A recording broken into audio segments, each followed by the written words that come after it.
Hello friends, my name is Rachna Navani. Welcome to बाइकैम tutorial. आज के लेक्चर में हम डाइअज़ोनियम सॉल्ट का इंट्रोडक्शन और डाइअज़ोनियम सॉल्ट को बनाने का प्रिपरेशन मेथड पढ़ेंगे।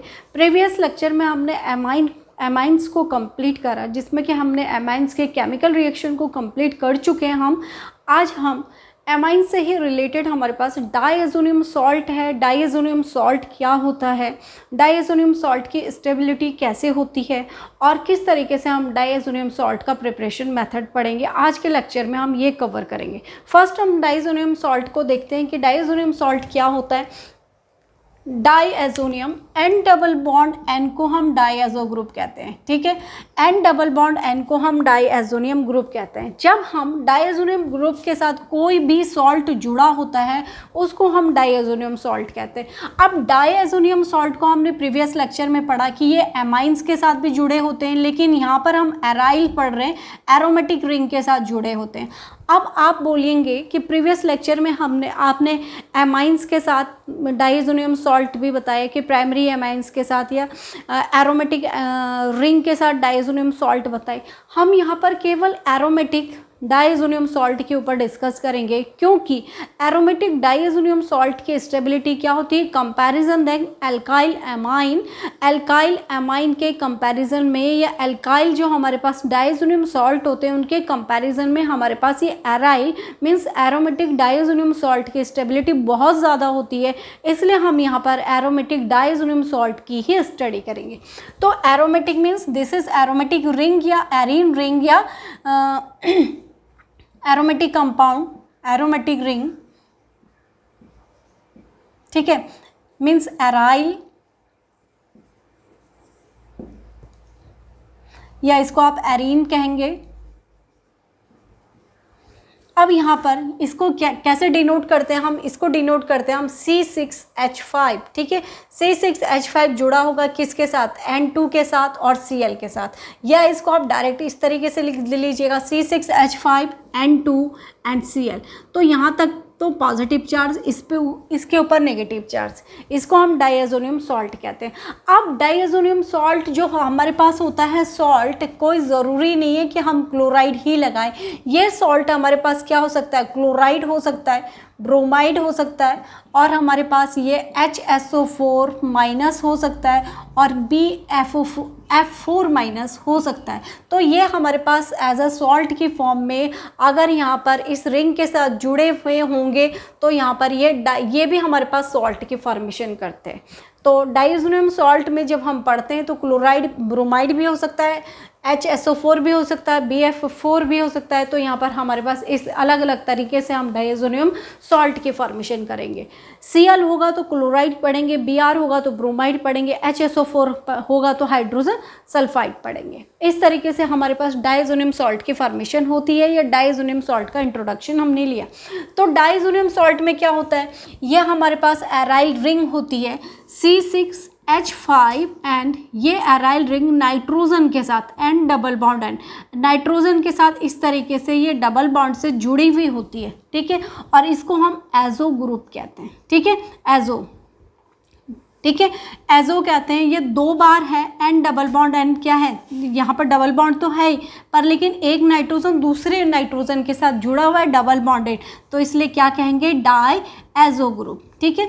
तो डाई एजो कहते हैं। जब नाइट्रोजन डबल बॉन्ड के साथ जुड़ा हुआ होता है उसे हम डाई एजो कहते हैं। और ये डाई एजो से पहले क्या है हमारे पास, ये क्या है, एराइल कह लीजिएगा, या आप क्या कहेंगे इसे, फिनाइल या बेंजीन, या क्या कह सकते हैं, बेंजीन डाई एजो। अब इसके आगे क्या लगाना है, अगर हम Cl लगा देते हैं तो बेंजीन डाइअज़ोनियम क्लोराइड और बेंजीन डाइअज़ोनियम क्लोराइड, इसका नोमेनक्लेचर हो गया। इस तरीके से हम इसे लिखेंगे, इस तरीके से। अब आप इसको इस तरीके से लिख सकते हैं, यहाँ पर आप इसको AR एंड N2Cl, या इसको direct ArN2 plus Cl minus, इस तरीके से लिखेंगे। यहाँ पर ये डाइअज़ोनियम सॉल्ट का इस तरीके से आप इंट्रोडक्शन लेते हैं। तो डाइअज़ोनियम सॉल्ट को हम इस तरीके से डिनोट करते हैं, इस तरीके से लिखते हैं। तो डायज़ोनियम सॉल्ट हमारे पास एरोमेटिक ही क्यों होते हैं? कारण मैंने आपको बताया कि डायज़ोनियम सॉल्ट हमारे पास एरोमेटिक कंपाउंड के साथ ही हम डायज़ोनियम सॉल्ट की फॉर्मेशन कराएंगे यहाँ पर भी, और उन्हीं के बारे में आपको बता रहे, क्योंकि हमारे पास जो एलिफैटिक डायज़ोनियम सॉल्ट हमने जो पढ़े वो स्टेबल नहीं होते हैं, इसलिए हम उनको नहीं पढ़ रहे हैं यहाँ पे। तो हमारे पास aromatic diazonium salt aryl ring या फिनाइल रिंग या बेंजीन रिंग के साथ ही डायज़ोनियम सॉल्ट होगा। तो ये हमने यहाँ पर पढ़ा कि डायज़ोनियम सॉल्ट किस तरीके से जुड़े होते हैं। सॉल्ट हमारे पास क्या क्या हो सकते हैं? Chloride, bromide, HSO4 and BF4-, इस तरीके से। तो इस तरीके से हमने पढ़ा। नेक्स्ट हम डिस्कस करेंगे यहाँ पे आज के लेक्चर में स्टेबिलिटी, जो कि बहुत ही इंपॉर्टेंट पॉइंट है। स्टेबिलिटी, जो डायज़ोनियम सॉल्ट की जो स्टेबिलिटी होती है वो बहुत ज़्यादा होती है, ठीक है। तो डायज़ोनियम सॉल्ट जो होता है वो हाई टेम्परेचर पर भी स्टेबल होता है। ये लो इतने टेम्परेचर पर भी 273 to 278 डिग्री सेंटीग्रेड पर डायज़ोनियम सॉल्ट क्या होता है, इतने पर एमाइन के साथ रिएक्शन करने पर हमारे पास डायज़ोनियम सॉल्ट की फॉर्मेशन होती है। तो इसलिए डायज़ोनियम सॉल्ट की क्या होती है, स्टेबिलिटी बहुत हाई होती है comparison than aromatic diazonium salt. अब हम इसका रेजोनेंस स्ट्रक्चर भी पढ़ते हैं, जो कि हम यहाँ पे डिस्कस नहीं कर रहे हैं। तो डायज़ोनियम सॉल्ट के कई रेजोनेंस स्ट्रक्चर बनते हैं जो कि उसकी स्टेबिलिटी को दर्शाते हैं। तो अब हम इसका प्रिपरेशन मेथड पढ़ेंगे, डायज़ोनियम सॉल्ट का प्रिपरेशन मेथड। तो किस तरीके से हम डायज़ोनियम सॉल्ट की फॉर्मेशन करेंगे, प्रिपरेशन मेथड। अब याद कीजिएगा कि प्रीवियस लेक्चर में आपने डायज़ोटाइजेशन पढ़ा। तो डायज़ोटाइजेशन में क्या होता है, हम प्रिपरेशन मेथड में क्या पढ़ेंगे, प्राइमरी एमाइन, ठीक है, प्राइमरी एमाइन। अब क्या हम प्राइमरी एमाइन लेंगे यहाँ पर, अब हम लेंगे एनिलीन। एनिलीन से हम क्या बनाएंगे, एनिलीन से हम डायज़ोनियम सॉल्ट की फॉर्मेशन करेंगे।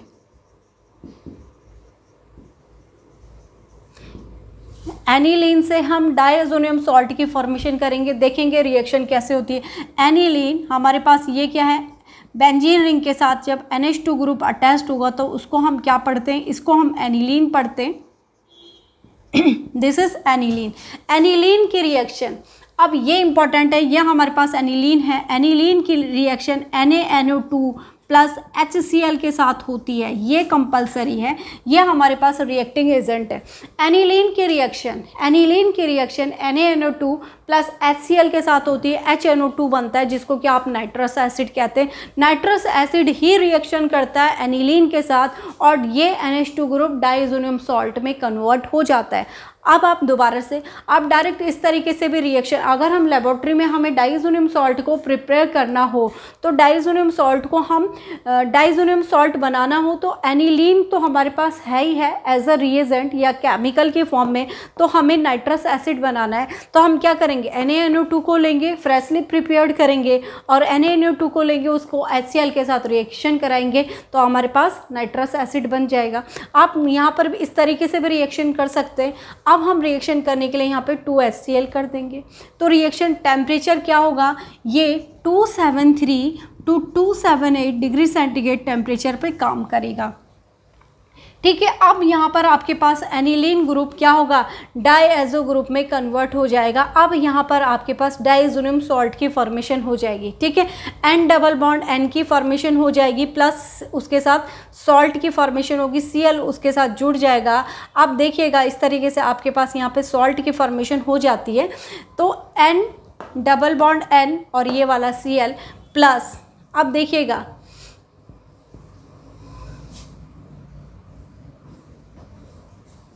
प्लस NaCl, देखिएगा Cl कितने हैं, 2 हैं, तो एक Cl इस Na के साथ बाहर रिमूव हो जाता है, प्लस NaCl प्लस एक और Cl बचा ना हमारे पास, 2 Cl थे यहाँ पर, एक और Cl बचा, वो मैंने यहाँ पे लिख दिया।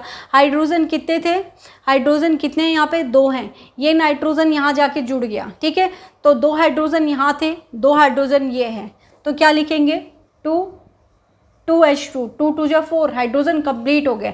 अब ऑक्सीजन कितने हैं यहाँ पे, 2 हैं, तो अब यहाँ पे 2H2O लिख देंगे, यहाँ पर भी कंप्लीट हो गया। अब क्या कंप्लीट नहीं हुआ, तो देखिएगा अब 2 हाइड्रोजन यहाँ पर थे, जब यहाँ पर अब हम ये कह रहे हैं कि ये नाइट्रोजन क्या होगा, अब यहाँ पर के दूसरे नाइट्रोजन के साथ जुड़ेगा N डबल बॉन्ड N, और ये वाला Cl, एक Cl यहाँ पर क्या होगा, केवल मैंने कहा कि एक Cl बचा हुआ है, ठीक है। तो ये वाला जो Cl है इसको रहने दीजिएगा, देखिएगा अब ध्यान देना, हाइड्रोजन कितने हैं, 2, और यहाँ पर हाइड्रोजन कितने, 2, कुल मिला के हाइड्रोजन कितने हो गए, 4, वैलेंसी कंप्लीट। ऑक्सीजन कितने, 2, ऑक्सीजन 2 लगा दिया आगे। Na कितने, 1, और Cl यहाँ से हमने तोड़ दिया, इस Cl को, 2 थे, एक Cl क्या करेगा, यहाँ जाके जुड़ जाएगा, और एक Cl यहाँ NaCl बना देगा। अब क्या था, हाइड्रोजन भी कंप्लीट, Cl भी कंप्लीट, ठीक है। N जा करके यहाँ जुड़ जाएगा, N डबल बॉन्ड N और Cl, क्योंकि 2 हाइड्रोजन रिप्लेस हो रहे, तो इसकी वैलेंसी को कंप्लीट करने के लिए 2 ही चीज़ हमारे पास यहाँ पे जुड़नी चाहिए, इसलिए क्या आएगा, N डबल बॉन्ड N और Cl सॉल्ट की फॉर्मेशन हो जाएगी। तो यहाँ पे डायज़ोनियम सॉल्ट की फॉर्मेशन हो जाती है। तो इस तरीके से हमारे पास ये वाला जो Cl था वो यहाँ पर N के साथ जुड़ जाएगा। इस तरीके से हमारे पास यहाँ पे डायज़ोनियम सॉल्ट की फॉर्मेशन हो जाती है, NaCl बाहर निकल जाएगा, वाटर भी बाहर निकल जाएगा। तो इसको हम क्या कहेंगे, बेंजीन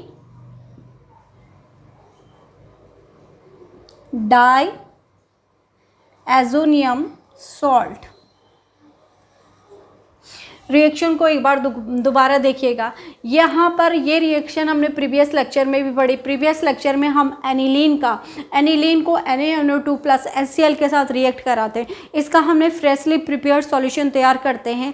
अगर आपको रिएक्शन के ऊपर ये लिखा हुआ मिले तो अब भी आप समझिएगा कि डायज़ोनियम सॉल्ट की फॉर्मेशन होती है। अगर एनिलीन आगे लिखा होगा और ये रिएक्टेंट होंगे तो इट मीन्स कहीं ना कहीं डायज़ोनियम सॉल्ट की फॉर्मेशन आपको करनी ही करनी है। तो एनिलीन की NaNO2 प्लस HCl के साथ रिएक्शन होती है in presence of 273 to 278 degree centigrade temperature पर। तो यहाँ पर डायज़ोनियम सॉल्ट की फॉर्मेशन होती है। कैसे, ये वाला नाइट्रोजन यहाँ जाके जुड़ जाता है, N डबल बॉन्ड N बनाएगा, और ये वाला Cl भी यहाँ पे जाके जुड़ जाएगा। तो इस तरीके से आपके पास डायज़ोनियम सॉल्ट की फॉर्मेशन होती है। NaCl बाहर निकल गया, 2H2O भी बाहर निकल गया। तो इस तरीके से हमने रिएक्शन को बैलेंस करी। अगर आप बैलेंस नहीं भी करो तो ये साफ फंडा है कि एनिलीन की अगर आप डायजोटाइजेशन करते हो, एनिलीन से आपके पास डायज़ोनियम सॉल्ट की ही फॉर्मेशन होगी। वो कैसे होगी, अगर एनिलीन NaNO2 और HCl के फ्रेशली प्रिपेयर्ड सॉल्यूशन के साथ रिएक्शन करता है, इट मीन्स जब ये रिएक्शन करेंगे नाइट्रस एसिड की फॉर्मेशन करेंगे। वो नाइट्रस एसिड के साथ एनिलीन रिएक्शन करेगा तो डायज़ोनियम सॉल्ट में ही कन्वर्ट होगा।